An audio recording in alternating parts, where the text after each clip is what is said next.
नमस्कार। मदिरों के लिए खबरों के विशेष बुलेटिन में आपका स्वागत है। इस बुलेटिन में अब तक की ताजा और अहम खबरों के साथ मैं हूं सचिन और खबरों को पेश करेंगी रजनी कालरा। सिमी के संदिग्ध आतंकियों के एनकाउंटर मामले में एनआईए की टीम भोपाल पहुंच चुकी है। मध्य प्रदेश के गृह मंत्री ने कहा है कि एनआईए की टीम एनकाउंटर की जांच करने नहीं आई है। उन्होंने कहा है कि एनआईए आतंकियों के जेल से भागने की जांच करेगी। आतंकियों के एनकाउंटर पर राजनीति शुरू हो गई है। कांग्रेस नेता दिग्विजय सिंह ने आज भी आतंकियों के एनकाउंटर पर सवाल उठाए। एआईएमआईएम चीफ ओवैसी ने कहा कि एनकाउंटर की जांच सुप्रीम कोर्ट की निगरानी में होनी चाहिए। बीजेपी का कहना है कि जब देश के जवानों की शहादत होती है तो ऐसे नेता कुछ बोलते नहीं हैं, लेकिन आतंकियों के एनकाउंटर पर सवाल उठाने लगते हैं। और जब उनकी लाशों को हम देखते हैं तो जूते पहने हुए हैं, हाथ में घड़ी है, बैंड्स हैं, बेल्ट है, और मध्य प्रदेश के होम मिनिस्टर कहते हैं कि उनके पास हथियार नहीं था, उनके पास चमचे थे। तो ये चीजें, और फिर जेल का सीसीटीवी कैमरा उस वक्त काम नहीं करना। उन 8 में से 2 लोग ने पहले भी जेल तोड़कर भागे थे, इसलिए उनको यहां पर लाकर रखा गया। तो ये चीजें मेल नहीं खाती। भोपाल में सिमी के आतंकियों ने जिस रमाशंकर यादव की हत्या कर दी थी, आज उनका अंतिम संस्कार भोपाल में किया गया। मध्य प्रदेश के मुख्यमंत्री शिवराज सिंह चौहान खुद आखिरी विदाई के लिए पहुंचे। शिवराज सिंह चौहान ने रमाशंकर के परिवार को 10 लाख रुपए सम्मान निधि पर देने की घोषणा की। साथ ही उनकी बेटी की शादी के लिए 5 लाख रुपए देने का ऐलान किया। शिवराज सिंह ने यह भी कहा कि जरूरत पड़ी तो सरकार शादी के लिए और मदद करेगी। रमाशंकर की बेटी की अगले महीने शादी होने वाली है। सीएम ने ऐलान किया कि कॉलोनी का नाम भी अब रमाशंकर यादव के नाम पर रखा जाएगा। शहीद रमाशंकर यादव जी के चरणों में श्रद्धा के सुमन अर्पित करता हूं। उनके परिवार की पूरी चिंता जनता करेगी, सरकार करेगी। 10 लाख रुपए की सम्मान निधि, 5 लाख रुपए अलग से बेटी की शादी के लिए, और 5 लाख कोई सीमा नहीं है, जरूरत होगी तो और भी करेंगे। और इस कॉलोनी का नाम शहीद रमाशंकर यादव रखा जाएगा।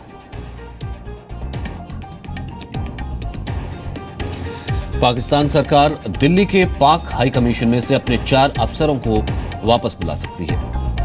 हाई कमीशन में जासूसी करते पकड़े गए महमूद अख्तर ने इन 4 अफसरों के नाम बताए हैं। इन अफसरों के नाम हैं सैयद फर्रुख हबीब, खादिम हुसैन, मुदस्सिर चीमा और शाहिद इकबाल। सूत्रों के मुताबिक पाक हाई कमीशन के 4 अफसर अख्तर को निर्देश देते थे, जिनके कहने पर अख्तर जासूसी का काम करता था। सैयद फर्रुख कर्नल रैंक का अफसर है और वो जासूसों की टीम का लीडर था।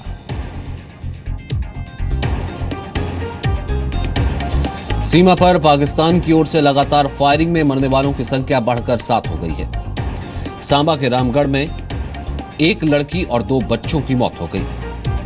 राजौरी में पाकिस्तान की फायरिंग में 2 महिलाओं समेत 3 लोगों की मौत हो गई।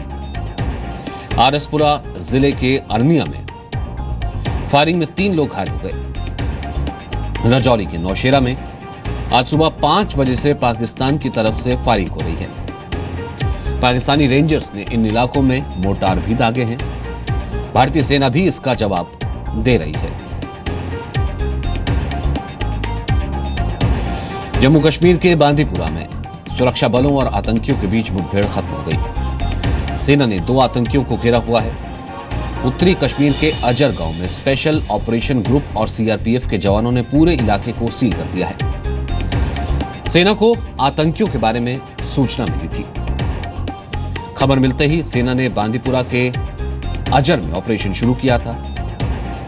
आसपास के इलाकों को सील करने के दौरान ही आतंकियों ने फायरिंग शुरू कर दी। आसपास के इलाके में भी सर्च ऑपरेशन चलाया गया है। जम्मू के हीरानगर में आतंकियों की घुसपैठ की कोशिश का एक वीडियो सामने आया है, जिसे सुरक्षा बलों ने नाकाम कर दिया है। वीडियो में आप देख सकते हैं कि 3 आतंकी घुटनों के बल रेंगते हुए भारतीय सीमा में घुसने की कोशिश कर रहे हैं। सेना की तरफ से फायरिंग होती है। तीनों वहां से भागने में कामयाब हो जाते हैं। सेना के नाइट विजन कैमरे में यह वीडियो रिकॉर्ड किया गया है। यह वीडियो 29 और 30 अक्टूबर की रात का बताया जा रहा है।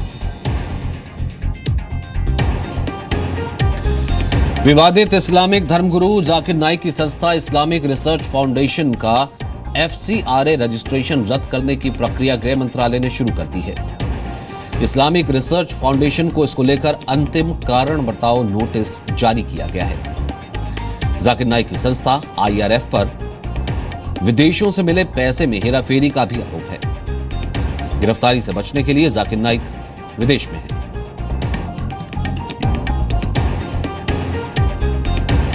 छत्तीसगढ़ राज्य के स्थापना दिवस पर पीएम मोदी आज रायपुर पहुंचे।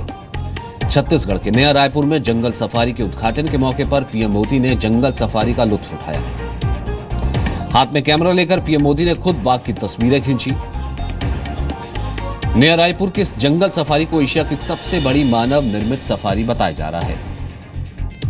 320 हेक्टेयर में फैले जंगल सफारी का निर्माण 2012 में हुआ था। सफारी में बाघ, हिरण, शेर है। स्थापना दिवस पर रायपुर में 5 दिन का महोत्सव मनाया जा रहा है। बिना सब्सिडी वाली रसोई गैस आधी रात से 38 रुपए 50 पैसे महंगी हो गई। सब्सिडी वाले LPG गैस सिलेंडर में भी 2 रुपए का इजाफा हुआ है। अब दिल्ली में 14.2 किलो के बिना सब्सिडी वाले सिलेंडर की कीमत बढ़कर 529 रुपए 50 पैसे हो गई है, जबकि दिल्ली में सब्सिडी वाले सिलेंडर के लिए अब आपको 430 रुपए चुकाने होंगे। पिछले 2 महीने में बिना सब्सिडी वाले सिलेंडरों की कीमत 4 बार बढ़ाई जा चुकी है। देश भर में भाई दूज का त्योहार मनाया जा रहा है। दिल्ली में भाई दूज के मौके पर महिलाओं को खास तोहफा दिया गया है। आज सभी DTC और ऑरेंज बसों में सफर करने पर महिलाओं से कोई किराया नहीं लिया जाएगा। भाई दूज के मौके पर मथुरा में यमुना तट पर विशेष स्नान का आयोजन किया गया। भोपाल सेंट्रल जेल के बाहर महिलाओं को अंदर जाने नहीं दिया गया। भोपाल जेल से सिमी आतंकियों के भागे जाने के बाद वहां कैदियों से मिलने जुलने पर रोक लगा दी गई है।